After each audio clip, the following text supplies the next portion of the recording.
ये है mahindra.guru.com the Brahmastra for success और आप देख रहे हैं न्यूज फीवर। सबसे पहले और सबसे तेज खबर, आइए चलते हैं 6 जून 2016 की पहली सुर्खी पर।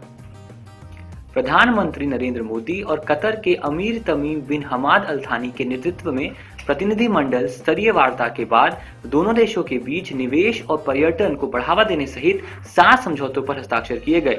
ये एक नई पहल है और पिछले एक वर्ष में नरेंद्र मोदी जी ने गल्फ देशों के साथ खास तौर पर कई प्रगाढ़ संबंधों की चेतना और कई समझौतों की बात कही है।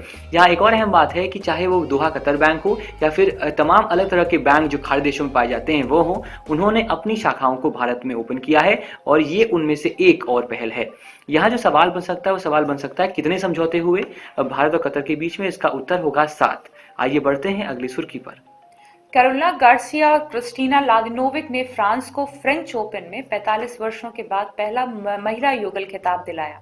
इस जोड़ी ने फाइनल में रूस की एकातेरिना मकारोवा और एलेना बेस्रीवा को पराजित किया।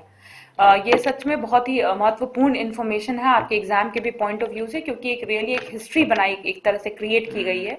45 वर्षों पहले जो खिताब जीता था फ्रेंच एक पेयर ने, वो पुरुष युगल था जिसमें ग्लैको शेरिफ एंड फ्रैंकोइस डुर ये दोनों का पेयर बना हुआ था और उन्होंने को जीता था। 45 वर्षों के बाद किसी फ्रेंच जोड़ी ने इसको जीता है। बढ़ते हैं दूसरी खबर की तरफ। केंद्रीय सूचना आयोग ने आईडीबीआई बैंक को व्यापक जनहित में गुड़गांव स्थित मनोरंजन समूह किंगडम ऑफ ड्रीम्स द्वारा कथित ऋण डिफॉल्ट के विवरण का खुलासा करने का निर्देश दिया है।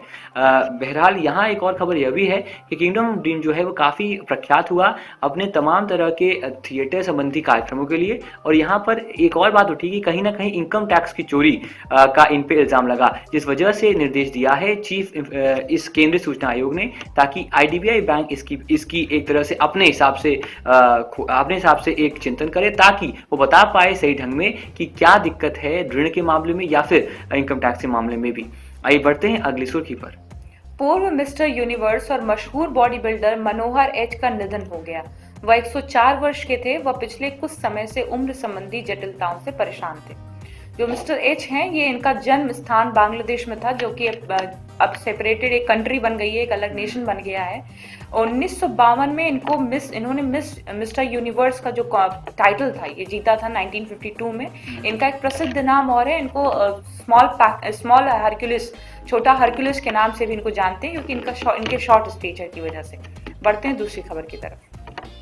केंद्र सरकार ने गोवा सरकार के साथ एक संयुक्त उद्यम में एक उपग्रह बंदरगाह की योजना बनाई है, जो दक्षिण गोवा के बाली गांव में मुरगांव पोर्ट ट्रस्ट से 35 किलोमीटर दूर है। ये जो मंत्रालय है ये नितिन गडकरी जी के अंदर आता है और उनकी ये पहल है कि गोवा के अंतर्गत गोवा के आसपास भी ऐसी कोई परियोजना को अमली जामा पहनाया जाए। आइए बढ़ते हैं अगली सुर्खी पर।